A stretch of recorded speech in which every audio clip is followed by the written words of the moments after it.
সবার আগে আমরা আবু হানিফা রাহিমাহুল্লাহর মাযহাব দিয়ে যদি শুরু করি, তো আবু হানিফা রাহিমাহুল্লাহর ফতোয়া হচ্ছে, যেটা বাদায়ুস সানায়ের মধ্যে হানাফি মাযহাবের বিখ্যাত ফিকহি ফতোয়ার গ্রন্থ, ফিকার গ্রন্থ লেখা আছে যে ইন্নাল কুরবাতা ফি হাযাল বাব ইরাকাতুদ দাম ওয়া ইরাকাতুদ দাম লা তাহতামিলু তাজজিআহ লিআন্না আয-যাবহা হুয়া ওয়াহিদ। যে এই কুরবানিতে আমাদের নেকি আমরা গ্রহণ করতে চাই, ইবাদত আমরা করতে চাই রক্ত প্রবাহিত করার মাধ্যমে, আর একটা জীবনের রক্ত প্রবাহিত করার মাধ্যমে আমরা নৈকট্য হাসিল করি। আর লা তাহতামিলু তাজজিআহ, আর এই জীবন খণ্ডন করা, ভাগ করা সম্ভব নয়। এই ইবাদতকে ভাগ করা, খণ্ডন করা সম্ভব নয়। এই জন্য আবু হানিফা রাহিমাহুল্লাহর মত হচ্ছে, একটা ছাগলে একটা পরিবারও অংশগ্রহণ করতে পারবে না। একটা ছাগল পরিবারের মালিকের পক্ষ থেকে, যিনি মালিক তার পক্ষ থেকেই কুরবানি বলে গণ্য হবে। লা তাহতামিলু তাজজিআহ, ভাগ করা সম্ভব নয়। দলিল ইমাম মালিকের সাথে আবু হানিফা রাহিমাহুল্লাহর কিছু পার্থক্য আছে, সেটা আমি ডিটেইলসে বলবো।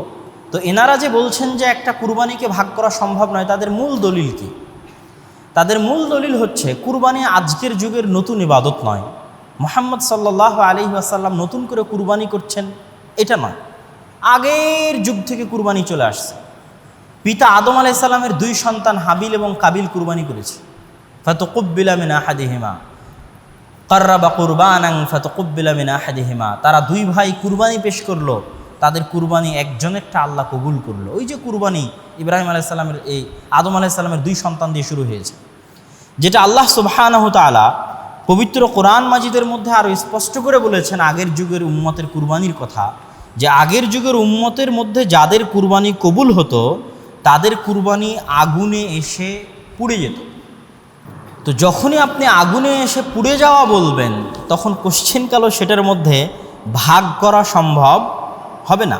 আল্লাহ সুবহানাহু ওয়া তাআলা সূরা আলে ইমরানের 83 নম্বর আয়াতে বলছেন, হাত্তা ইয়াতিনা বিকুরবানিন তাকুলুহুন নার, একটা কুরবানি যেই কুরবানিকে আগুন এসে খেয়ে যাবে। এখন 7 জনে আমরা কুরবানি দিয়েছি, আমাদের 7 জনের কার কুরবানি কবুল হয়েছে, এটা যদি আমরা মুহাম্মদ সাল্লাল্লাহু আলাইহি ওয়াসাল্লামের আগের যুগের আগুন এসে কুরবানি পুড়ে নিয়ে যাবে, তখন তো কোনো মতেই জানা সম্ভব নয় যে আসলে কার কুরবানি কবুল হয়েছে। আমি মনে হয় কথা বুঝাতে পারিনি। তো আগের যুগে এটাই ছিল যে একজনের পক্ষ থেকে একটাই কুরবানি, কবুল হলো কিনা এটা আকাশ থেকে আগুন এসে পুড়ে যাবে, সেটা বোঝার জন্য। আরও একটা দলিল এখানে পেশ করা হয়েছে যে ওয়াফাদাইনাহু বিযিবহিন আযীম, সূরা সাফফাতের 107 নম্বর আয়াতে, যে ইব্রাহিম আলাইহিস সালাতু ওয়াস সালাম তার সন্তান ইসমাইলের একটা আত্মাকে মুক্ত করছেন আর একটা পূর্ণ আত্মার বিনিময়ে, যেখান থেকে আমাদের কুরবানির ইবাদতটা এসেছে, সেটার আসল হচ্ছে যে ইব্রাহিম আলাইহিস সালাম একটা পূর্ণ আত্মা কুরবানি করছেন, যেটা আল্লাহ কোরআনে বলছে ওয়াফাদাইনাহু বিযিবহিন আযীম। আর ওই পূর্ণ আত্মার বিনিময়ে ইসমাইল আলাইহিস সালামকে ছুটিয়ে নিচ্ছেন, ইসমাইল আলাইহিস সালাতু ওয়াস সালামের জীবনকে মুক্ত করে নিচ্ছেন আর একটা পূর্ণ আত্মার বিনিময়ে। ফালা তাহতামিলু তাজজিয়া, তাহলে এখানেও ভাগ বা খণ্ডন করা সম্ভব নয়। এবং এটার উপর ভিত্তি করেই অনেক বড় বড় আলেম ওলামা বলেছে যে আকিকায় ভাগ চলবে না। এখন একই দিনে একটা মেডিকেলে 7টা বাচ্চা জন্ম নিয়েছে, আমরা 7 জন মিলে একটা গরু নিয়ে এসে 7 জনের নামে আকিকা দিয়ে দিলাম, এবং ওই এক গরুতে 7 জনের আকিকা হয়ে যাবে, বা এক খাসিতে 7 জনের আকিকা হয়ে যাবে, হবে না। কি জন্য? যে এর নাফস, যে ইন্নাল ওয়ালাদ মুরতাহানুম বিআকিকাতিহি, যে বাচ্চার আত্মা বন্ধক আছে তার আকিকার সাথে। তো এই পূর্ণ আত্মাকে মুক্ত করতে হবে পূর্ণ একটা আকিকা দেওয়ার মাধ্যমে। তো এই সমস্ত দলিলগুলোকে সামনে রেখে ওনাদের মন্তব্য হচ্ছে যে এই অধ্যায়ে, কুরবানির অধ্যায়ে আসল মূল হচ্ছে একজন ব্যক্তির পক্ষ থেকে একটাই কুরবানি হতে হবে। এই জন্য আবু হানিফা রাহিমাহুল্লাহর মত হচ্ছে যে পরিবারও পিতার সাথে খাসির অংশগ্রহণ করতে পারবে না, যে খাসিতে পরিবার অংশ হতে পারবে না। ইমাম মুহাম্মদ রাহিমাহুল্লাহ স্পষ্ট বলছেন তার মুওয়াত্তা মুহাম্মাদের মধ্যে, যে তিনি কি বলছেন, আর রজুলু ইয়াকুনু মুহতাজান ফায়াযবাহু শাতাল ওয়াহিদা ইউযাহি বিহা আন নাফসিহি ফায়াকুলু ওয়া ইউতঈমু আহলা। যদি খুবই দরকার হয় তাহলে একজন ব্যক্তি সে নিজে একাই একটা কুরবানি করবে, আর তার পরিবার পরিজনকে সেই গোস্তের মধ্যে অংশ দিয়ে তাদেরকে গোস্ত খাওয়ানোর ব্যবস্থা করে দিবে। কিন্তু ওয়ালা ইয়াজুজু শাতুন ইল্লা আনিল ওয়াহিদ, কিন্তু একটা খাসিতে পরিবারের 3 জন সদস্য অংশগ্রহণ করবে, 5 জন সদস্য অংশগ্রহণ করবে, এটা আবু হানিফা রাহিমাহুল্লাহর পক্ষ থেকে সম্ভব নয়। তাহলে আবু হানিফা রাহিমাহুল্লাহ 7 ভাগে গরু বা 7 ভাগে উটে 10 ভাগে উটে কেন পক্ষে? উনি বলছেন যে আসল হচ্ছে এই অধ্যায়ে ভাগ চলবে না, ততটুকুতে ভাগ চলবে যতটুকুতে রাসূল সাল্লাল্লাহু আলাইহি সাল্লাম ভাগ করেছেন। রাসূল সাল্লাল্লাহু আলাইহি সাল্লাম কতটুকুতে ভাগ করেছেন? তিনি 7 জন মিলে সাহাবীদেরকে একটা গরুতে ভাগ দেওয়ার জন্য বলেছেন, 10 জন মিলে একটা উটে ভাগ দেওয়ার জন্য বলেছেন। এখানে একটা সূক্ষ্ম জিনিস মনে রাখবেন যে আবু হানিফা রাহিমাহুল্লাহ যখন পরিবারকে একটা খাসিতে অংশ নিতে দিচ্ছে না, তাহলে ভাগে কিভাবে উনি 7 পরিবারকে অংশ নিতে দিবে? এই প্রশ্নটা খুব ভালোভাবে মনে রাখবেন যে আবু হানিফা রাহিমাহুল্লাহ একটা খাসিতে একটা পরিবার অংশ নিতে দিবেন না, তাহলে 7 ভাগে 7 পরিবারকে কিভাবে উনি অংশ নিতে দিবেন? 7 পরিবার, 7টা ভাগ, 7 জন, 7 ব্যক্তির পক্ষ থেকে, যেখানে একটা খাসি উনি একটা ব্যক্তির পক্ষ থেকে বলছেন। এবং এগুলো স্পষ্টভাবে বাদাইউস সানাই বলেন, মুয়াত্তা মুহাম্মদ বলেন, বা আরও যত বই পুস্তক আছে এগুলো সবগুলোর মধ্যে স্পষ্টভাবে পাবেন। এখন আবু হানিফা রাহিমাহুল্লাহর ফতোয়ার সাথে ইমাম মালিকের ফতোয়ার পার্থক্য কি? ইমাম মালিকের সাথে আবু হানিফা রাহিমাহুল্লাহর পার্থক্য হচ্ছে ইমাম মালিকও কুরবানিতে ভাগের পক্ষে নয়, তবে উনি একটা খাসিতে একটা পরিবার অংশগ্রহণ করতে পারবে, চাহে পরিবারের সদস্য 7 জনের বেশি হোক 7 জনের কম হোক, তাতে আসে যায় না। 100 জন হলেও একটা খাসিতে একটা পরিবার অংশগ্রহণ করতে পারবে। ওনার দলিল কি? ওনার দলিল আপনারা জানেন, রাসূল সাল্লাল্লাহু আলাইহি ওয়াসাল্লামের স্পষ্ট হাদিস যে তিনি তার পরিবারের পক্ষ থেকে কুরবানি করেছেন। রাসূল সাল্লাল্লাহু আলাইহি ওয়াসাল্লাম হাদিসে বলেছে যে তোমরা একটা পরিবারের পক্ষ থেকে একটা কুরবানি দাও। তাহলে এই হাদিসে আবু হানিফা রাহিমাহুল্লাহর কি উত্তর? ইমাম তাহাবি রাহিমাহুল্লাহ বলছে এগুলো সব আল্লাহ রাসূলের সাথে খাস। শারহ মাআনিল আসারের মধ্যে যদি যান, তাহলে শারহ মাআনিল আসারের মধ্যে ইমাম তাহাবি রাহিমাহুল্লাহ এই হাদিসগুলো, যে হাদিসগুলো আমরা পেশ করি যে একটা খাসিতে একটা পরিবার অংশগ্রহণ করবে, এগুলো সবগুলোকে উনি রাসূল সাল্লাল্লাহু আলাইহি ওয়াসাল্লামের সাথে খাস হিসেবে পেশ করেছেন। কে? ইমাম তাহাবি রাহিমাহুল্লাহ আবু হানিফা রাহিমাহুল্লাহর মাযহাব এবং মাসলাক সাবেত করতে গিয়ে। তো ইমাম মালিক রাহিমাহুল্লাহ পরিবার অংশগ্রহণ করতে পারবে একটা খাসিতে, কিন্তু 7 ভাগ কেন চলবে না? ইমাম মালিক রাহিমাহুল্লাহর কথা হচ্ছে যে আমি নেকিতে অন্য কাউকে শরিক করতে পারি, দামে নয়। নেকিতে কিভাবে? ইয়াজুজুল ইশতিরাক ফিস সাওয়াব ওয়ালা ইয়াজুজুল ইশতিরাক ফিল উযহিয়াহ ওয়ালা ফিল লাহম ওয়ালা ফি লুহুমে বাহিমাতিল আনআম। যে ভাগ সম্ভব নেকিতে, ভাগ মালিকানায় গোস্তে সম্ভব নয়। ইমাম মালিক রাহিমাহুল্লাহর ফতোয়া নেকিতে সম্ভব, মানে আমি পরিবারের মালিক, আমি আমার নিজের ব্যক্তিগত টাকা দিয়ে একটা খাসি একটা গরু কিনে নিয়ে এসেছি, এখন আমি আমার টাকায় আমার মালিকানায় একটা গরু একটা খাসি কুরবানি করছি, কিন্তু এই গরু খাসি কুরবানির নেকিতে আমার পরিবারকে শরিক করছি। ইয়াজুজুল ইশতিরাক ফিস সাওয়াব, এই যে নেকিতে আমি তাদেরকে শরিক করছি, এটা জায়েজ। কিন্তু একটা গরু একটা খাসি একটা উট 7 জন মালিক, 7 জনের টাকা ওর মধ্যে থাকবে, 7 জন সেই গোস্ত ভাগ করে নিয়ে যাবে। ইমাম মালিকের মতে বাতালাতিল উযহিয়া, এই উযহিয়াই বাতিল, এই কুরবানি বাতিল। এটা হচ্ছে ইমাম মালিক রাহিমাহুল্লাহর শক্ত ফতোয়া। কি জন্য ইমাম মালিক রাহিমাহুল্লাহর শক্ত ফতোয়া এটা? ইমাম মালিক রাহিমাহুল্লাহ মদিনাবাসীকে কোনোদিন এইভাবে ভাগে কুরবানি করতে দেখেননি, যেটার স্পষ্ট প্রমাণ মুয়াত্তা মালিকে যখন উনি উযহিয়া অধ্যায়ে আলোচনা করেছেন সেখানেও আলোচনা করেছে। এবং আরও কিছু স্পষ্ট প্রমাণ পাওয়া যায় আব্দুল্লাহ বিন ওমর রাদিয়াল্লাহু তাআলা আনহুর পক্ষ থেকে।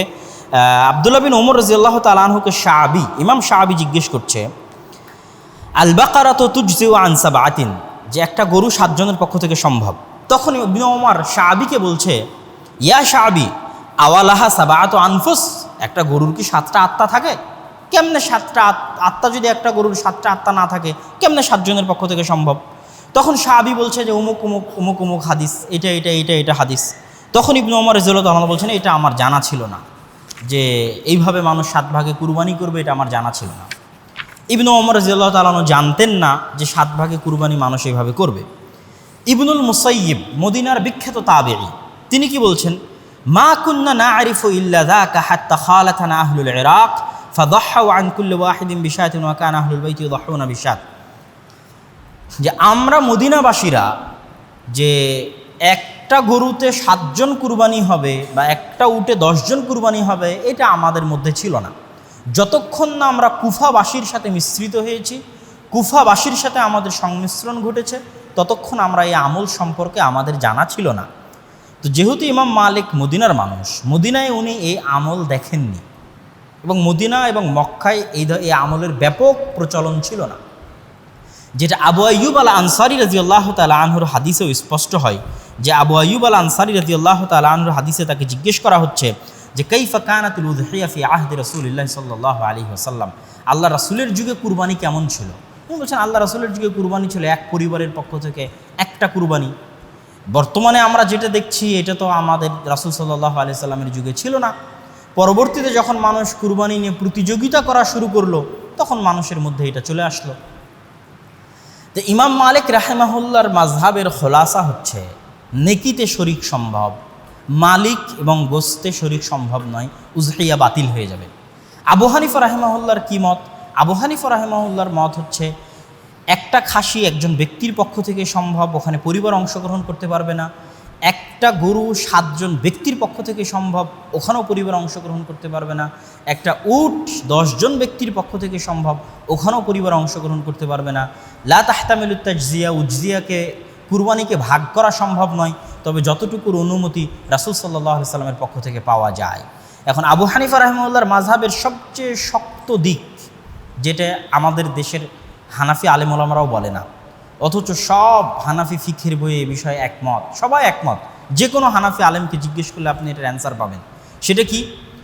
ইমাম জুফার, ইমাম মোহাম্মদ, ইমাম আবু ইউসুফ, ইমাম আবু হানিফা সবাই একমত যে 7 জন ব্যক্তি যদি একটা গরুতে অংশগ্রহণ করে, 10 জন ব্যক্তি যদি একটা উটে অংশগ্রহণ করে, আর তাদের কোনো একজনের নিয়াতে ত্রুটি থাকে, সবার কুরবানি বাতিল হয়ে যাবে। এটা আবু হানিফা রাহিমাহুল্লাহর মাযহাব। শাফিঈ রাহিমাহুল্লাহ সবচেয়ে উদার কুরবানির মাসালায়। ইমাম শাফিঈ রাহিমাহুল্লাহ যে সবচেয়ে উদার, তোমরা ওই কুরবানি উটেও ভাগ দাও, গরুতেও ভাগ দাও, পরিবারও অংশগ্রহণ করো, তারপরে খাসিতেও পরিবার অংশগ্রহণ করো, নিয়াত এক হোক, নিয়াত আলাদা হোক, কোনো সমস্যা নাই। শাফিঈ রাহিমাহুল্লাহ হচ্ছে কুরবানির মাসালায় সবচেয়ে উদার, যেটার আমল আমরা বর্তমান সমাজে দেখতে পাচ্ছি। তো আবু হানিফা রাহিমাহুল্লাহর মত হচ্ছে, যেটা আপনাদের সবার মনে রাখতে হবে এবং যারা হানাফি মাযহাবের ভাই বোন তাদেরকেও মনে রাখতে হবে, যে যদি তারা সত্যি হানাফি মাযহাবের অনুসারী হয়, তাহলে এই কথা তাদের মনে রাখা জরুরি যে আমরা যদি 7 জন একটা গরুতে অংশগ্রহণ করি, 10 জন একটা উটে অংশগ্রহণ করি, কোনো একজনের নিয়াতে যদি ত্রুটি থাকে, বাতালাতিল উযহিয়া, পরিপূর্ণ কুরবানি বাতিল বলে গণ্য হবে। সম্মানিত উপস্থিতি, এবার আসি যে কুরবানির মাসালায় এখানে আপনাদের সামনে সংক্ষিপ্তভাবে যে কয়েকটা জিনিস স্পষ্ট করতে চাইলাম, তার মধ্যে 1 নাম্বার স্পষ্ট করতে চাইলাম যে কুরবানির মাসালায় যে 7 জন 7 পরিবার, কেউ কেউ বলছে যে এটা আজকের যুগের নতুন মন্তব্য, যে 7 জনে চলবে, 7 পরিবারে চলবে না, এটা আগের যুগে ছিল না, এই মানুষ নতুন আবিষ্কার করেছে। আগের যুগ থেকে এই বিতর্ক চলে এসেছে, যেটা আমি আবু হানিফা রাহিমাহুল্লাহর মাযহাব আপনাদের সামনে পেশ করলাম।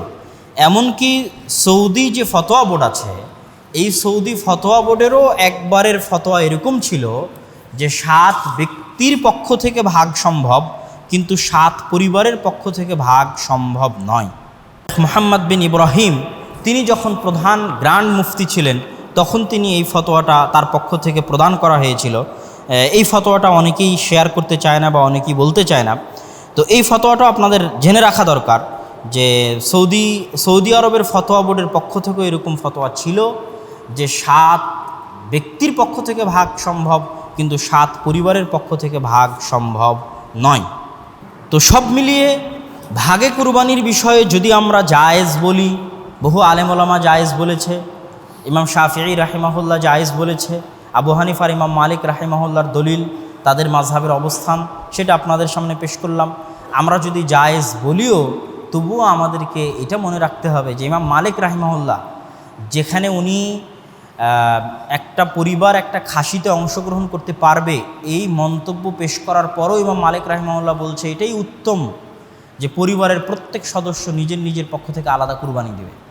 যেমন আমি আমার আব্বার সাথে আছি, ইমাম মালিক রাহিমাহুল্লাহর কথা অনুযায়ী আমার একটা আলাদা কুরবানি দেওয়া উচিত, আমার পিতার একটা আলাদা কুরবানি দেওয়া উচিত, আমার দাদার একটা আলাদা কুরবানি দেওয়া উচিত, আমার মায়ের একটা আলাদা কুরবানি দেওয়া উচিত। এটা ইমাম মালিক রাহিমাহুল্লাহ নিজে বলছে, যদিও উনি একটা খাসিতে পুরো পরিবার অংশগ্রহণের পক্ষে, তারপরেও উনি বলছেন এটা উত্তম যে পরিবারের সদস্যরাও প্রত্যেকে যাদের সামর্থ্য আছে, যাদের টাকা পয়সা আছে, তারা হয়তো এক পাতিলেই খায়, এক বাড়িতেই উঠা বসা করে, তাদের প্রত্যেকের উচিত নিজের নিজের পক্ষ থেকে আলাদা আলাদা কুরবানি দেওয়া। এই জন্য যে এটাই হচ্ছে আসল কুরবানির ইবাদতের, এটাই হচ্ছে প্রথম অবস্থা, এটাই হচ্ছে মূল এবং প্রকৃত অবস্থা। তো যদি আমরা 7 ভাগে কুরবানি দিও, সেক্ষেত্রেও আমাদের এটা মাথায় রাখতে হবে যে আমরা যেন সর্বোচ্চ পর্যায়ের চেষ্টা করি যে শুধু পুরো পরিবারের পক্ষ থেকে একটা নয়, বরং পরিবারের সদস্যরাও যদি সামর্থ্য থাকে তাহলে সবাই আলাদা আলাদা কুরবানি দিবে। এইটা পূর্ণ একটা কুরবানি দিয়ে আমরা আল্লাহ সুবহানাহু তাআলার নৈকট্য, আল্লাহ সুবহানাহু তাআলার ইবাদাহ হিসেবে আমরা এই ইবাদতটি পালন করছি। আর এটাও আমাদের মাথায় রাখতে হবে যে সাহাবীদের যুগে, রাসূল সাল্লাল্লাহু আলাইহি ওয়াসাল্লামের যুগে এইভাবে 7 ভাগে কুরবানি দেওয়ার প্রচলন তাদের যুগে ছিল না। তবে এখানে একটা কথা বলি, মুকিম এবং মুসাফির হিসেবে যে পার্থক্য আমরা করছি, এই পার্থক্যটা সালাফে সালেহিনের মধ্যে কারো কাছে সেভাবে পাওয়া যায় না। শুধু ইমাম লাইস বিন সাদ আল মিসরি তিনিই শুধু পার্থক্য করেছেন মুকিম আর মুসাফিরের। আর বাকি আমার মোতালা অনুযায়ী আর কোনো ইমামকে আমি দেখিনি যে তারা মুকিম এবং মুসাফিরের পার্থক্য করছে। তাদের মূল দ্বন্দ্বটা হচ্ছে যেটা আমি আপনাদের সামনে পেশ করলাম, যে আসলে কুরবানি একজনের পক্ষ থেকে হওয়া উচিত, কিন্তু ইমাম আবু হানিফা বলছে যে যেহেতু আল্লাহ রাসূল 7 জনের পক্ষ থেকে করতে বলেছে, অতএব 7 জন গরুতে হতে পারে, কিন্তু একটা খাসিতে একটা পরিবার হতে পারবে না, এক ব্যক্তির পক্ষ থেকেই হবে। যেটা আল্লাহ রাসূল করেছে ওটা তার সাথে খাস। ইমাম মালিক বলছে কুরবানি আসল হচ্ছে যে একজন ব্যক্তির পক্ষ থেকে একটাই কুরবানি হবে, তবে পরিবার অংশগ্রহণ করতে পারে খাসিতে, যেহেতু আল্লাহ রাসূলের পরিবার তার খাসিতে তার গরুতে অংশগ্রহণ করেছে। আর বাকি যে সফরের হাদিস বা ইত্যাদির হাদিস, ওটার বিষয়ে আবু হানিফা ইমাম মালিকের মত কি, যে রাসূল সাল্লাল্লাহু আলাইহি ওয়াসাল্লাম যে ওখানে 7 জন করতে বললো, তখন ইমাম মালিক উত্তরে বলছেন, এই জিনিসটা বক্তব্যের মধ্যে ক্লিয়ার করতে ছুটে গেছে, আমরা যেটা কুরবানি বলছি এইটাই যখন হাজিরা করে তখন এটাকে হাদি বলা হয়। আমরা যেটা কুরবানি করছি এটাকে আমরা বলছি উযহিয়াহ আরবিতে, আর হাজিরা যে কুরবানি করবে ওটাকে বলা হচ্ছে হাদি আরবিতে। হাদি মানে হচ্ছে হাদিয়াম বালিগাল কাবাহ, এমন কোনো প্রাণী যেটাকে সাজিয়ে গুছিয়ে গলায় মালা দিয়ে সুন্দর করে সাজিয়ে গুছিয়ে কাবার উদ্দেশ্যে প্রেরণ করে দেওয়া হয়েছে, এটাকে হচ্ছে হাদি। হাদি কখনো ওয়াজিব হয়, কখনো সুন্নাত হয়। ওয়াজিব বিভিন্ন সময় হয়, তার মধ্যে যেমন কোনো ওয়াজিব কাজ যদি ছুটে যায়, হজের মধ্যে কোনো একটা ওয়াজিব কাজ ছুটে গেছে, তখন ওটাকে বলে দম ওয়াজিব হওয়া। যারা হজ করেছেন তারা জানেন, দাম মানে রক্ত, রক্ত ওয়াজিব হওয়া।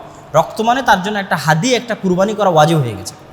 তো ইমাম মালিক রাহিমাহুল্লাহ বলছে যে হজ অবস্থায় যখন হাজিরা হজ করবে, তখন যদি তার উপর হাদি ওয়াজিব হয় কোনো কারণে, তামাত্তুয়ের কারণে হোক, কেরানের কারণে হোক, অথবা কোনো ইবাদত ছুটে যাওয়ার কারণে হোক, কারো ওপর যদি হজ করা অবস্থায় কুরবানি ওয়াজিব হয়, এমনিতে কিন্তু কুরবানি ওয়াজিব ইবাদত নয়, কুরবানি তো সুন্নাত ইবাদত, সবাই জানেন। তাহলে হাজিদের জন্য সুন্নাত, আমার আপনার জন্য সুন্নাত, কিন্তু কখনো কখনো হাজির উপর ওয়াজিব হতে পারে।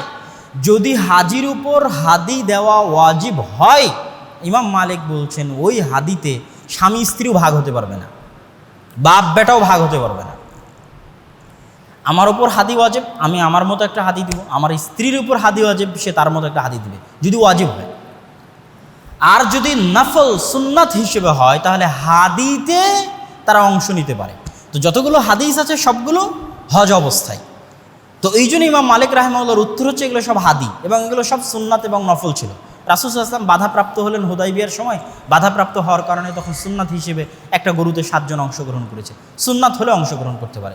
কিন্তু ইমাম মালিক রাহিমাহুল্লাহ থেকে আরও কিছু দ্বিমত আছে, যে ইমাম মালিকের কিছু মত এরকমও আছে যে সুন্নাত হলেও হাদিতে ভাগে অংশগ্রহণ করতে পারবে না, এরকমও কিছু মত ইমাম মালিক রাহিমাহুল্লাহর পক্ষ থেকে আছে। কিন্তু যদি ওয়াজিব হয়, তাহলে স্বামী স্ত্রীও হাদিতে ভাগ বসাতে পারবে না, বাপ বেটাও হাদিতে ভাগ বসাতে পারবে না, মা ছেলেও হাদিতে ভাগ বসাতে পারবে না যদি ওয়াজিব হয়।